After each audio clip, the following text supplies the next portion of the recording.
The work that I do with clients basically involves identifying aspects of their life that are no longer working for them or that are a source of unhappiness, helping them work through past trauma, past painful experiences, helping them work through current suffering, helping them identify thoughts and behaviors that are no longer working for them, and helping them develop a sense of awareness of emotions and acceptance for themselves so that they can find a state of congruency, that they can find equanimity, and that they can go about then seeking what it is they need to do in order to feel fulfilled, in order to find a sense of meaning. And I suppose one of the primary ways I go about doing this is helping people identify what their core values and what their core beliefs are. And oftentimes people will start rhyming off a lot of very surface level stuff, I mean, they'll talk about material goods, they'll talk about how they want to look, the aesthetics, they'll talk about Wi-Fi, all of life's essentials, but that are all really more superficial as opposed to what we really need to recognize as our values and as our needs. And oftentimes we are not even aware of what it is that our needs and our values are, because we have put rules in place as to what it is that we're allowed to ask for. We have conjured an idea of who it is that we need to be in order to be accepted and in order to be approved of. And consequently, who we believe we are is a construct of our culture and our conditioning and our family of origin and our experiences and what we feel the world demands of us. And consequently, we are always creating these personas, these masks, in order to please other people and in order to fit in order to conform. And we are moving away from who we are, what we need, and what we believe in every day in a very insidious manner. And it's about recognizing that we're doing this. And oftentimes the reason that we do this was just to survive, was just to get the care, the love, and the approval that we needed just to be able to cope with life. However, it's worth recognizing that that's such a reductionist way of viewing yourself.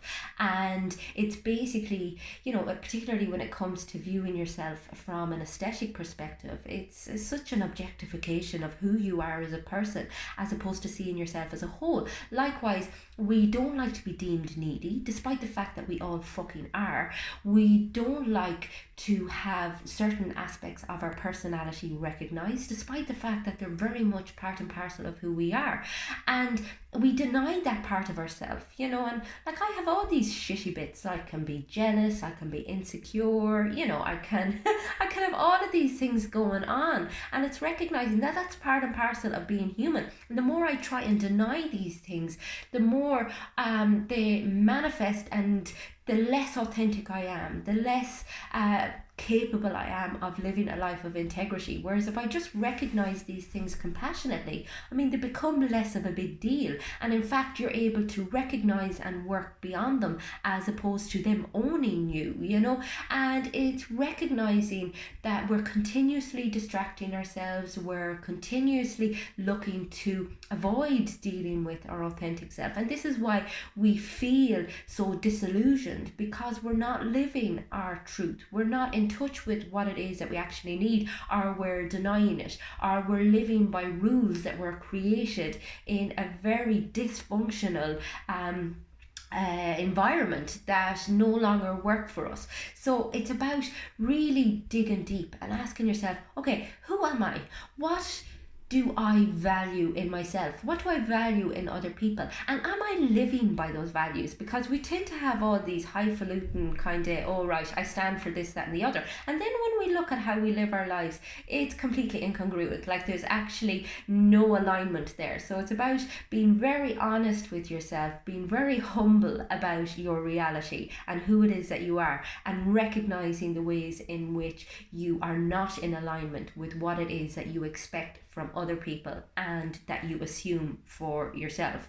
And it's about really keeping the ego in check, but also being very kind, because as long as you are living inauthentically, you will always struggle. You will always feel like as if you're not fully living life or something is missing, you know. And it's about recognizing as well your needs need to be met and being able to ask for them, as opposed to feeling like you just have to shove everything down all of the time.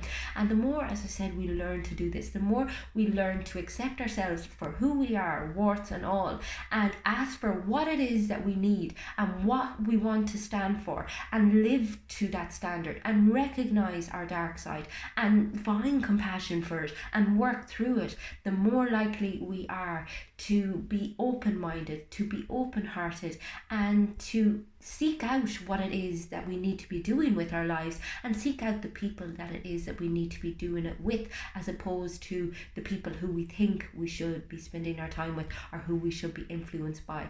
And it's about pulling yourself away from all of the distractions available, sitting down and asking yourself, what do I want my life to stand for? When I'm on my deathbed, what would I like what would I like people to say that I stood for, or what would I like my life to have consisted of?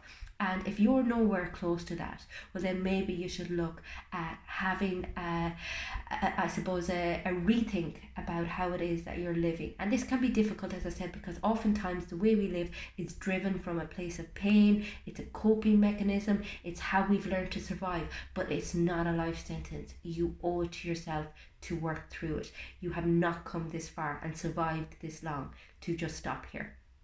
If you want to work with me, get in touch with me on the website, it's fundamentals.ie.